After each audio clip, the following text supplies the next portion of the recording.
The first thing I noticed about Nora Voss was that she apologized every time she was right. Not dramatically, not in a way that announced itself. Just a small, soft sorry tacked to the end of a correction, like a footnote she hoped nobody would actually read. We were standing in the lobby of the Calloway Hotel on a Tuesday morning in November, the building cold and dim, smelling of old varnish and long vacancy and the particular optimism of contractors who arrive before the heat is turned on. And I had just finished telling her that a particular load-bearing beam had been added sometime in the mid-2000 1913 post-original construction. The grain structure matched. I was confident. Nora looked at the beam for approximately 2 seconds. I think it's more likely 1941, she said. The spacing follows the wartime material conservation guidelines. There are 6 comparable examples still standing in the county. A brief pause. Then, almost under her breath, sorry. I turned to look at her properly for the first time. Why are you apologizing? She didn't look at me. She was still studying the beam with the same focused patience she'd been giving everything in the building since she arrived. Old habit, she said. My name is Jack Mercer. I was 36 years old, a restoration specialist out of Portland, and I had spent 12 years learning to read old buildings the way good diagnosticians read X-rays, pattern recognition, material memory, a fluency you earn through repetition and the occasional expensive mistake. I was not often wrong about beams. I was not. Until that Tuesday, someone who spent time cataloging the specific weight of 2 words. I filed them away anyway. Old habit. Like she'd been explaining herself since before she understood what she was explaining. Like being right was a debt she automatically paid in advance. That was the first mistake I made on the Calloway job. Every decision after it was a choice. I had taken the project because I was running out of clean excuses to stay in Portland. That's the honest version. I have had time since then to learn the difference between the honest version and the version that makes me sound less like a man who spent 14 months doing long division on his own feelings. 14 months before, I drove 6 hours into the Renner Mountains with a cooler, a site survey, and 4 days before my crew arrived, a woman named Laura had ended a 3-year relationship across a restaurant table we had been to so many times. The waiter knew our order. Laura was kind about it. That made it worse in the specific way that kindness can be worse when it's being used as a termination document. She said I was the most consistent person she had ever known. She said it warmly. She said it with genuine affection and the careful precision of someone composing a reference letter for a colleague who is being let go for reasons that are not his fault but are still, in the end, his. I didn't argue because she wasn't wrong. Consistent. Like a highway. You depend on it. You don't choose to stay. After that, I worked. That was my particular defense mechanism. And it was not interesting or dramatic, but it was effective, and I was good at it. I took every project that came. I volunteered first. I made myself indispensable before anyone had a chance to decide whether I was wanted around just for being around. I called this a strong work ethic. My sister Diane called it something else, and I called her wrong and kept accepting jobs. The Calloway Hotel had been sitting empty for 11 years. It was a 1,924 mountain resort, 4 stories, 91 rooms, original lobby with its bone-white plaster moldings intact, a ballroom on the 2nd floor that had hosted 2,000 guests a summer at its peak and now hosted weather. The ownership group was a small consortium, 2 brothers and a silent investor, who had purchased the building 2 years prior with restoration intentions that had twice stalled in permitting. They had finally secured a historic preservation grant with a 30-day assessment deadline, and I was hired for the structural work. A woman named Nora Voss was brought in to handle the historical documentation. What nobody told me before I arrived was that Nora had been married for 9 years to one of those brothers. She told me herself. Day 2, we were on the 2nd floor, working through rooms that still had their original wallpaper cream and faded green, a vine pattern, and most of the original furniture asleep under canvas drop cloths. Nora was photographing fireplace surrounds, moving from room to room with a methodical quiet I had already started to recognize. I was checking floor joist integrity in the adjacent rooms. For 20 minutes, we worked without talking. And it should have felt like professional distance and felt instead like the specific silence of two people who are both too aware the other person is in the room. She paused at a window that looked east toward the mountain. The November light was pale and clear and made the drop cloths look like small ghosts. "Did Marcus brief you?" she asked. "He called the Monday before I drove up. We covered scope and timeline." She nodded, still looking at the window. "Did he mention that we were married?" I set my notebook down on a drop cloth. "No, we finalized the divorce 8 months ago." A pause. "He controls 60% of the ownership group. I wanted you to have that information in case it becomes relevant to you." "Does it?" She finally turned. Her expression was composed in the specific way that a person's expression gets composed when they have spent a long time making sure it gives nothing away. Something behind her eyes was still working on the answer. "It might," she said. "Marcus tends to find relevance in things." That was the moment I understood the actual shape of what I had walked into. Not just a hotel assessment, not just a 30-day deadline. I was working inside the aftermath of someone's life, in a building her former husband's family controlled, on a timeline he still partially owned, and I was already noticing things about her that my job did not require me to notice. I told her I appreciated her telling me. She said, "Just managing expectations." She went back to the fireplace. By the end of the first week, I knew 5 things about Nora Voss. First, she was extraordinary at her work in the way that people become extraordinary when they have loved something for 20 years and it is the one place in their life where they have never let anyone talk them out of being right. She knew the Callaway's original 1924 architectural drawings from memory. She knew the names of the contractors who had built it. She knew that the original owner had ordered a set of second-floor bay windows removed in 1932, not for structural reasons, but because his wife had found them drafty and said so in a letter to her sister that Nora had located in a county records archive, because that was the kind of historian Nora was. She delivered this information the way she delivered everything, certain, specific, with a quiet sorry attached, if anyone looked surprised. Second, this project was still raw for her. She managed it well. But sometimes I watched her check her phone and her face went carefully blank. The particular blankness of someone reading something they anticipated hurting and are refusing to give the satisfaction of a reaction. Third, she never argued directly. Instead, she asked questions. When I told her we might need to reinforce the East Wing subfloor beyond original spec, she said, "What would the 1,924 builders have done if they had access to the same materials?" When the site foreman reported that the access road repair would push the schedule back 10 days, she said, "What is the constraint we are actually working against? Not the symptom, the root." The question was always the precise one you had been hoping nobody would think to ask. It was not a tactic. It was the way her mind worked. Fourth, she sat on the floor when she was thinking. Not leaned against something, not perched on a low surface. Actually sat on the floor, back against the wall or a shelf, knees up, like she was lowering her center of gravity to get closer to whatever the problem was. I noticed this on day 4. By day 6, I had stopped being surprised by it. Fifth, she left the last half inch of every coffee cup, every time, without exception. I first noticed it on day 3 and confirmed it as habit. By day 6, she drank her coffee to within exactly half an inch of the bottom, set the cup down with a kind of quiet finality, and moved on. Like she was leaving the story its last paragraph and had decided not to read it. I did not ask about it.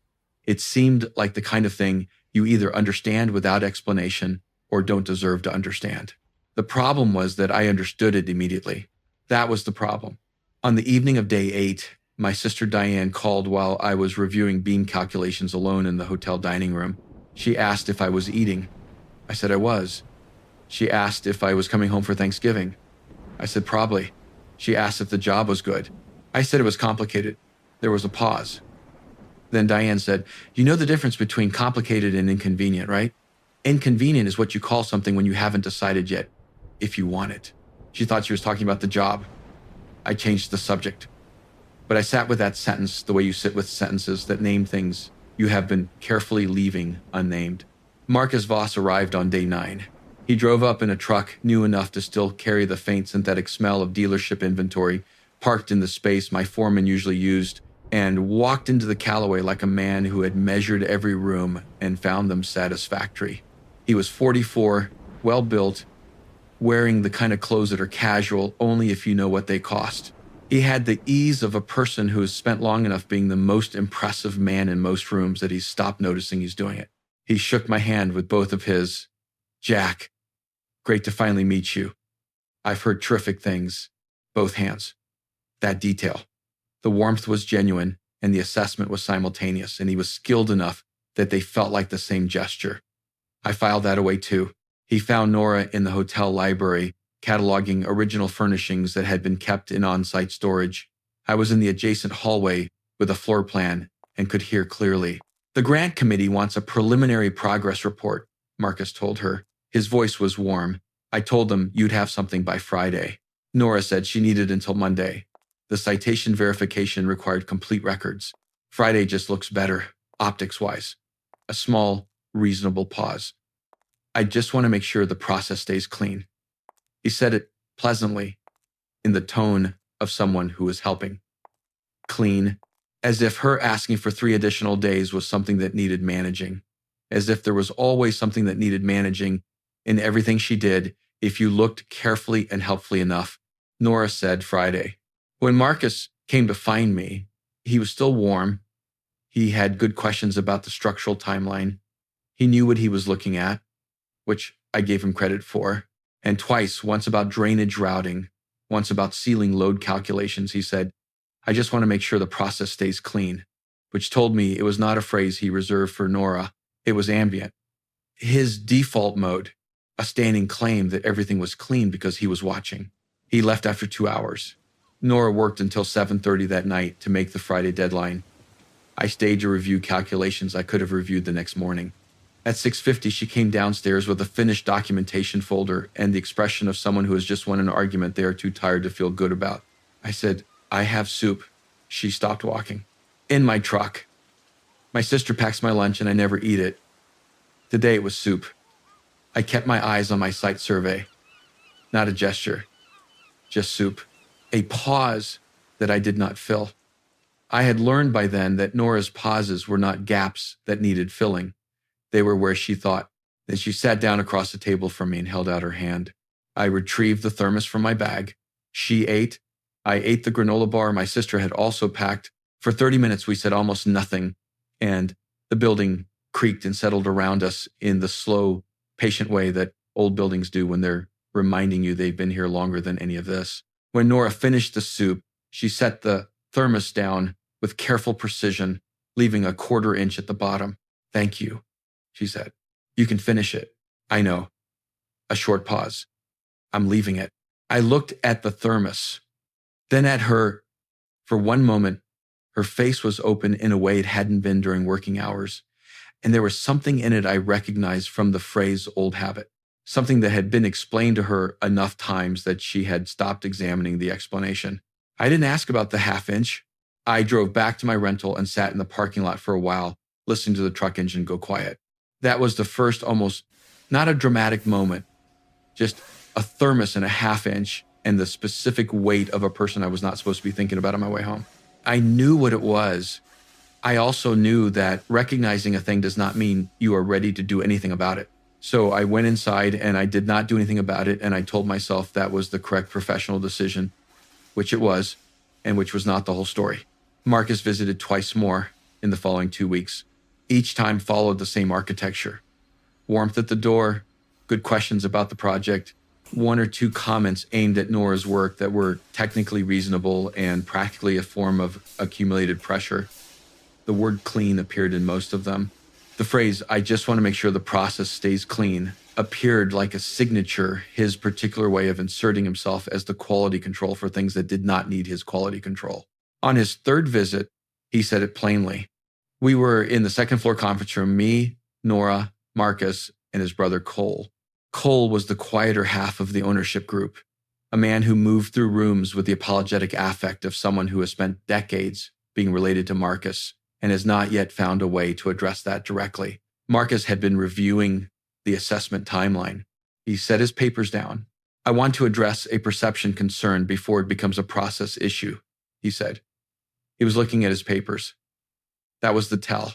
A man who looks at his papers when he delivers something is deciding whether the thing can survive eye contact. The grant committee is going to ask about the relationship structure on this project, he continued. A consultant with a personal history connected to the ownership group, working in close daily proximity with the primary contractor. I just want to make sure we can present the independence question cleanly. He looked up. He was smiling, faintly. That's all. The room was quiet. Nora's hands, which had been resting open on the table, went completely still. Cole was looking at the floor. I set my pen down. I set it down slowly and parallel to the edge of my notebook, which gave me 3 seconds, which was exactly the number of seconds I needed to not say the first thing that came to mind. If there's a specific concern, I said, put it in writing and we'll address it directly. That was all. No volume, no anger, aimed at the pattern, not the person. Marcus looked up. I did not look away.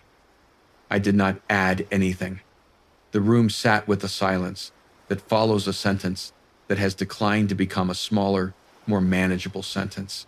His face adjusted. Not dramatically, a small recalibration. He said, of course, just keeping the committee's questions in mind. He gathered his papers.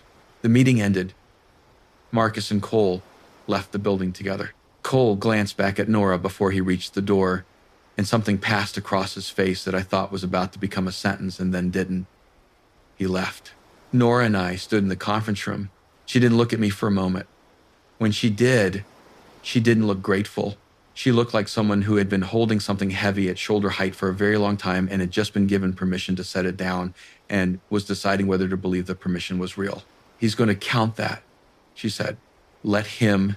Applause. Then you're very calm when you're annoyed. Annoyed is calm's emergency contact. Her mouth moved. Not quite a smile. Not quite not. I'll put that in the site notes. What section? Contractor behavioral observations. She closed her notebook. There are several entries. Anything interesting? She looked at me with an expression that was doing several things simultaneously and letting me see approximately one of them. I'll let you know, she said, and walked out. I stood in the conference room for an extra minute. What I had not said, that I did not intervene for her, that I had done it because I had been listening to reasonable language cover unreasonable things for 2 weeks and I had run out of patience for pretending not to hear it. That the distinction mattered because she did not need someone to intervene for her. She had been handling this longer than I had known about it. What I was thinking, which I did not say to anyone, I was in trouble. The evening started to develop a shape, not by design or not by anyone saying anything about it, but by day 12, there was a pattern. Nora stayed late on documentation. I stayed for calculations that could have waited until morning. When we passed each other in the building's lower hallway at around 7 o'clock, one of us always said something that made the other one need to respond. The conversations were short. They were about the building, mostly, or about the project. They were never only about those things. One night, she was in the hotel kitchen, which still had most of its original fixtures, a long butcher block, heavy cast iron ranges, the original tile work covering the walls behind the cooking line. She was running her palm slowly along the tiles, not photographing anything, not writing anything down, just standing there with her hand flat against the surface. I stopped in the doorway and watched her for a moment before she heard me. She said, without turning, Paolo Caruso, Italian immigrant, arrived in this county in 1919. He installed this tile. He signed his work. There's a P, C, pressed into the grout behind the back range you have to know to look for it. She paused. He never received another major commission after the Calloway. The company that hired him went under in 1926. He went back to doing residential work. Small jobs. Nobody remembers him. I leaned against the doorframe. Why are you telling me that? She finally turned. Her expression was doing several things at once, and she was deciding how honest to be about all of them. Because this afternoon made me want to be reminded that some people put their name on their work even when the world is not planning to be grateful for it. I was quiet for a moment. She said, you didn't have to say what you said in the meeting. I know it wasn't your argument to make. No. Then why? I looked at the tile work behind her, at the long, careful lines of it. at the 90-year-old craft of a man who had signed something that nobody was going to thank him for and had signed it anyway. Because I am tired of watching someone explain herself to a man who has already decided, I said, that had nothing to do with whose argument it was. Nora held my gaze for a long moment. Then she turned back to the tile. He wasn't always like that, she said. Or I didn't see it. Which amounts to the same thing. A pause. I had opinions. At first. Strong ones. I said them. Marcus would get very quiet, very reasonable, and explain exactly why my position was technically fine but somewhat misinformed. He was never unkind. He was very patient about it. She traced one finger along the grout line. After a while, I stopped stating the opinions.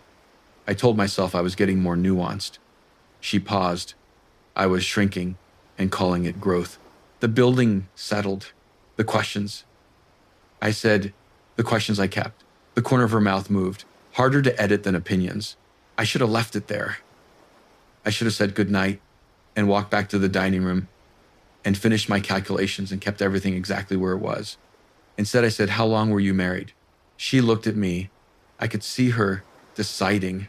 9 years, she said. I'm sorry. I'm something. I'm not sure it's sorry. She looked at her hands. What about you? You mentioned someone once. 3 years. Not married. She said I was consistent when she ended it. I kept my voice even. The way you'd word a reference letter for someone you were letting go for reasons that were reasonable and final. Nora looked at me. Was she wrong? I thought about the honest version. No. Then what's the problem with consistent?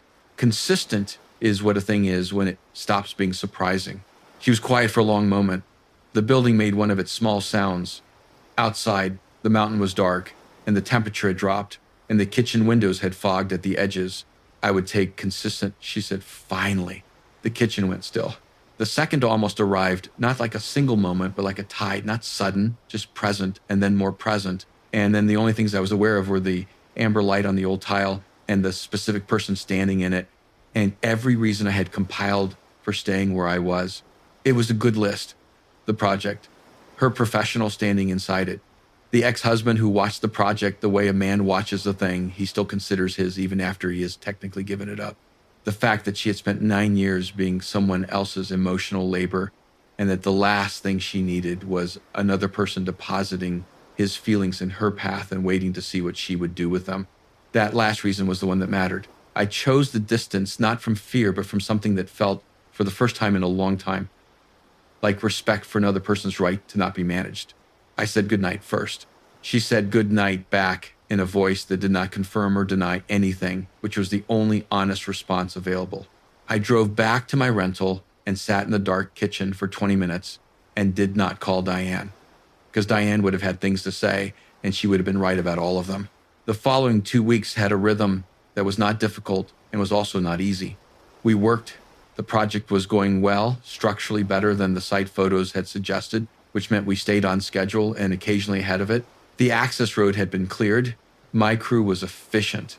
Nora had developed a documentation system that the grant committee's oversight contact described in an unsolicited email as among the most complete preliminary records they had received all year.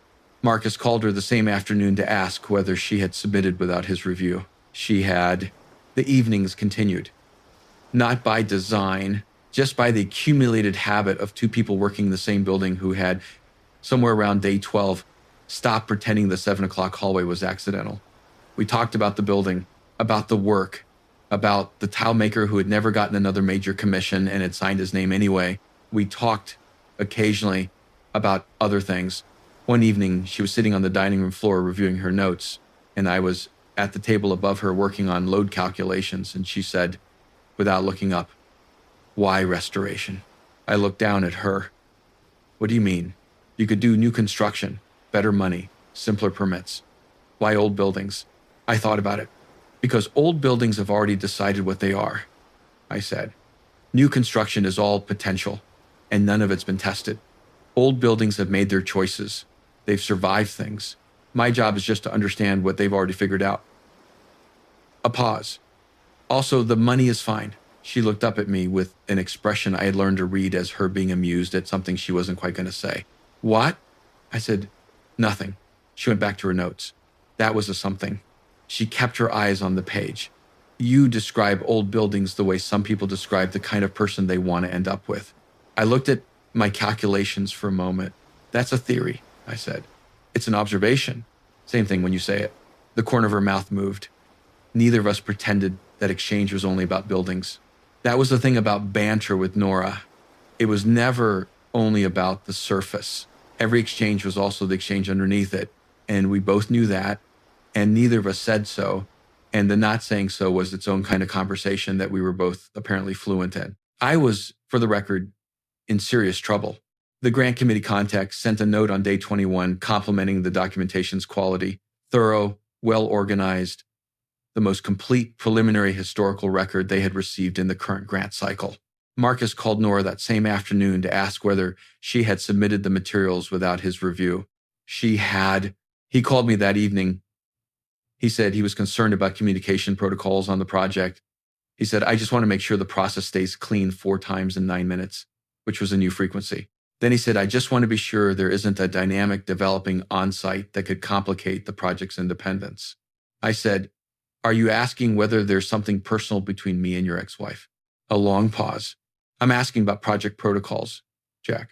Then the protocols are in order. We're on schedule. The documentation has received a commendation from the committee.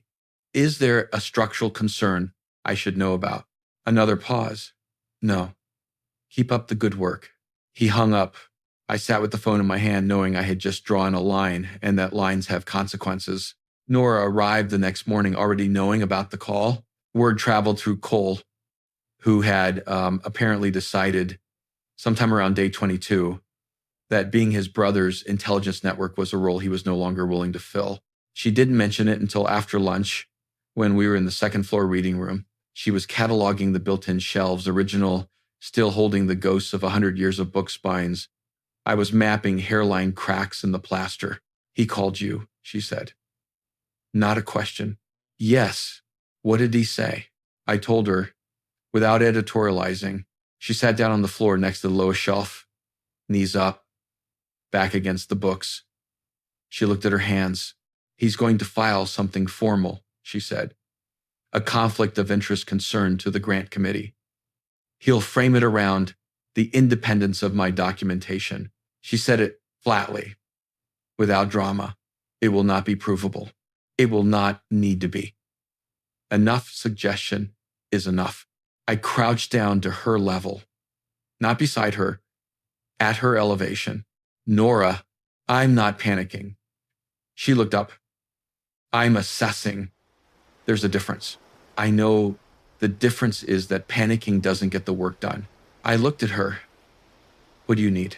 She held my gaze for a moment. Something in it was plainer than her usual composed expression. I need to finish this project, she said. I have been trying to protect this building for 2 years. I will not let the last 30 days become about anything else. She stood up. Then we finish it, I said. We finish it, she said. We went back to work.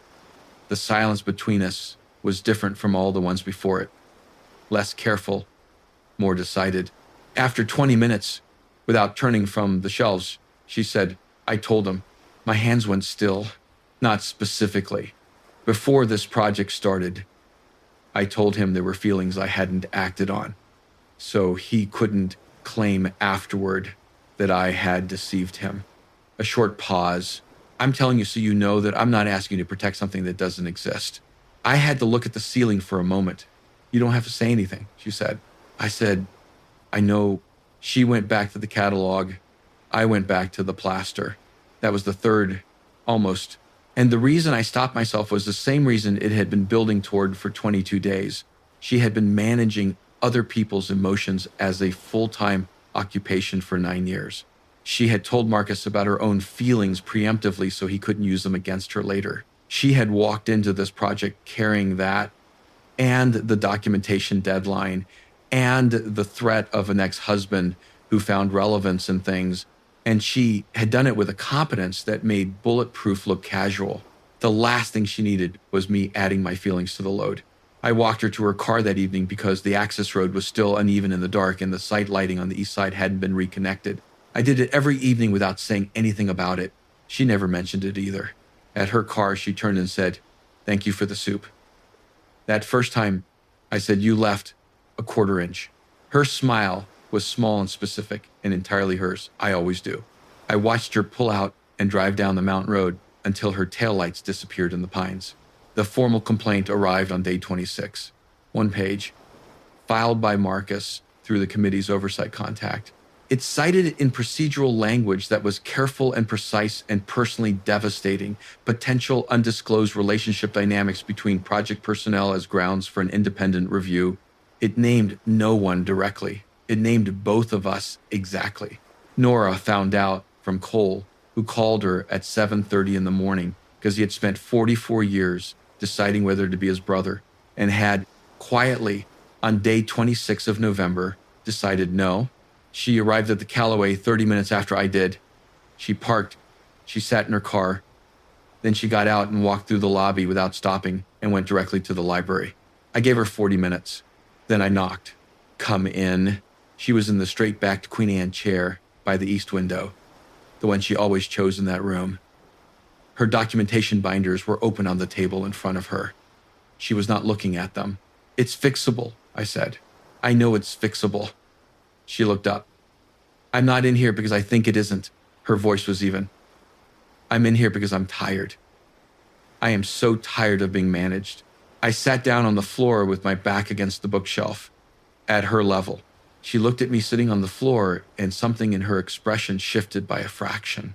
"I didn't come in to solve it," I said. "I came to sit in the same room." A pause that lasted long enough for the building to make two of its small settling sounds. "Your last relationship," she said finally. "Laura." "Yes," she said, consistent. Was she right about more than that? I thought about the honest version. She said, "I gave people what they needed, the budgeted amount, what I owed them, not what spills over." I looked at my hands. She was right about that too. Why? Because I have spent a long time making myself useful before people can decide they don't want me around just for being around. And useful people don't overflow. I paused. I called it professionalism. It was something else. The room was quiet. "I used to argue with Marcus," Nora said. She was looking at the binder without seeing it.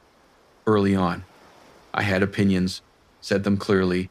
He would get very quiet, very reasonable, and explain exactly why my position was fine, but somewhat misinformed. He was never cruel about it. He was very thorough, very patient." She traced the binder's spine. "After a while, I stopped having the opinions. I told myself I was growing, getting more nuanced." A pause. I was shrinking and calling it maturity. I looked at her.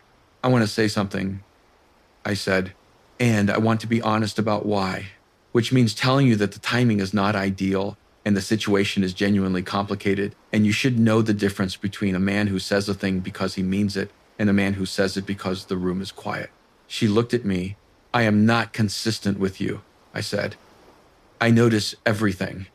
The half inch you leave in the cup, the way you go to the floor when you need to think, the sorry you add to being right, like you need a permission slip for knowing things." I held her gaze.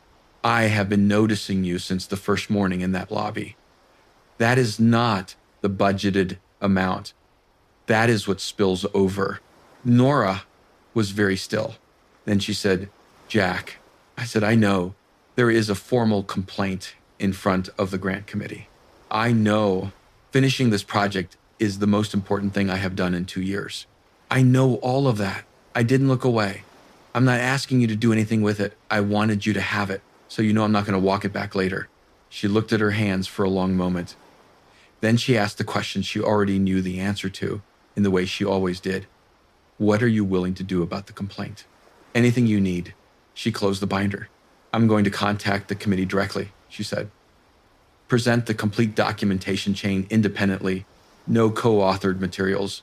Nothing that could be read as a joint submission." Her voice was steady. "Decided. I need you to do the same with your structural report. Separate filings. Nothing connected. Done. It makes the project harder to present as a unified assessment.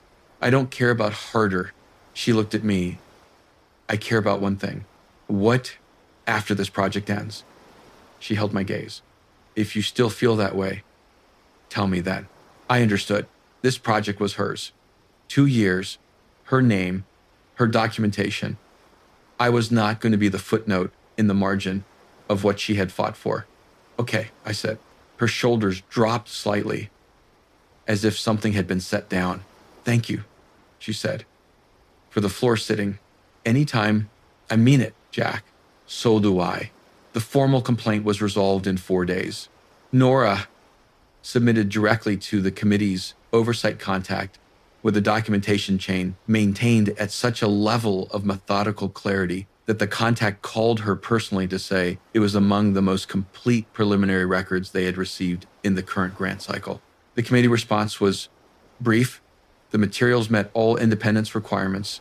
The assessment could proceed. Marcus did not call me again. Cole called Nora. I was not present. I knew about it from the way she moved through the building that afternoon, steadier, in the particular way people are steadier when they have been confirmed in something they already knew. On day 30, we completed the assessment. It was a Tuesday, the same weekday as the first day, and the lobby looked technically unchanged. But I'd spent a month learning the grammar of every room, and the lobby had become familiar in the way a place becomes familiar when you have stood in it with someone you want to keep standing there. Nora handed me the final documentation package at 3 o'clock. My site foreman was pretending to review measurements on the far side of the lobby with the focused attention of someone who was definitely not watching. I looked at the package, then at her, the 1,941 beam. I said, she looked up. I checked. You were right on day 1. Wartime conservation codes. The spacing matches the documented examples perfectly. She was quiet for a moment. I know, she said. I raised an eyebrow. Old habit, she said. The corner of her mouth moved. Apologizing after work on that, a pause that was softer than the others had been. I will, she said. We shook hands. My site foreman made a production of consulting his clipboard. I drove 6 hours home to Portland. 7 weeks later, on a Thursday afternoon in January, I parked in front of a row house in Renner with a bottle of wine I had researched, with more attention than I usually gave structural calculations, walked to the door, and knocked. Nora opened it wearing a paint-stained flannel shirt and reading glasses that she took off when she saw me, then put back on. The project ended, I said, 7 weeks ago. I held up the bottle. I needed to make sure. She leaned against the doorframe. Something in her expression was doing the same thing it had done when she looked at the 1,941 beam on day 1. Thorough. 2 full seconds. Make sure of what? That I still felt it. A pause. Did you? She asked. I said yes. She stepped aside. Her house looked like her in the way that a person's home looks like them when they've stopped performing and started simply living. Books organized by subject, and then, as far as I could tell, by something I hadn't yet figured out. A half-finished architectural sketch on the kitchen table, and on the counter, a coffee cup with a careful half-inch remaining at the bottom. I looked at it. You too, she said. She was watching my face. Me too, I said. She poured the wine. We sat at the kitchen table, and before I could say anything, she said, I want to name the obstacle before you tell me you're not scared of it. All right. I accepted a 12-month preservation fellowship. The contract starts in March. It's in Marsden, 4 hours from Portland. I accepted it before I knew you, and I'm not going to turn it down. She said it directly, facing the table. Not apologizing, not bracing, just saying a true thing out loud and waiting to see what it did to the room. That is the actual situation. I said, that is the actual situation. It's not nothing. No. She looked at me. So I looked at her, the same woman who had apologized for being right about a beam, who sat on floors to think, who left the last half inch of everything because she had learned to stop before the end. She was not performing certainty. She was offering me the precise shape of the problem and watching to see if I stayed on the other side of it. 4 hours is a drive, I said. I have a truck and I control my own schedule. You have 12 months and then it ends. That is a problem with a shape. I am in the business of problems with shapes. She looked at her glass. Her fingers moved around the stem. I don't want to be managed, she said. I know. I'm not managing you. I'm telling you, I'm not afraid of 4 hours. She was quiet. Then, what are you afraid of? I thought about it. The honest version, getting it wrong again, I said. Making myself useful instead of being present. Giving the budgeted amount and calling it enough. I held her gaze. I'm not afraid of Marsden. I'm afraid of being the consistent version of myself when I'm with you. Something in her face changed. Not broke, changed. Like a door that had been mostly closed moved fully open. Jack, she said. Yeah. She reached across the table and covered my hand with hers. Neither of us said anything for a while. Then I made dinner, she said. There is pasta on the stove that has been keeping warm for about 40 minutes, which means it is now whatever pasta becomes after 40 minutes of optimism. Structurally compromised, I said, but probably salvageable. That's what I need. An assessment, not a verdict. We ate the pasta, which was exactly what structurally compromised pasta is, and it was the best meal I had sat through in 14 months. She told me about the Marsden Fellowship, a historic waterfront district, a preservation plan stalled for 3 years, the kind of project that required someone who could ask the questions nobody wanted to answer. She talked about it with the same focused light in her eyes she had when she talked about Paulo Caruso. I watched her and thought, there it is. The thing that hadn't been edited out. The thing she had built in all the years she was also getting quieter about everything else. At some point, she stopped mid-sentence and said, am I talking too much? I said, keep going. She looked at me for 1 second, then she kept going. Later, after we had moved to the living room and the wine was nearly done, she was quiet for a moment, then said, I need to ask you something. All right, the soup. Day 8. That was not accidental. No, I said. You stayed every evening. Yes. The access road. Walking me to the car. Yes. She looked at me with the full weight of the question. How long? I said, since the beam. She closed her eyes for 1 second. Day 1. Day 1. A short pause. And then she said very quietly, I told you it was 1,941. You told me it was 1,941. I said, and then you apologized for being right. And I spent 30 days trying to figure out what had taught you to do that. She reached across and kissed me. It was not tentative. It was the kind of kiss that belongs to someone who's been making a decision for 30 days and has finally finished making it and is done being careful about it. I kissed her back with everything I had been putting into restraint for 7 weeks, which it turned out was considerable. When we finally came apart, she had her forehead against mine and her eyes still closed and her hand at the side of my face. And I said nothing at all because there are moments that don't need maintenance. 14 months after that, Nora kept a set of drafting pencils in my Portland study, which had needed something on its walls since I moved in. She kept a coffee maker on my kitchen counter that produced cups. I was not permitted to finish house rule, she said, with a smile that was nothing like apologetic and everything like her. Her reading glasses lived on the kitchen table. Her architectural sketches were on my walls. She had a habit of asking me questions about the structural logic of buildings she was working on, not because she needed the answers, but because she said thinking out loud to someone who understood the materials helped her think. I had started doing the same. My crew noticed. They didn't say anything, which was how I knew they had noticed.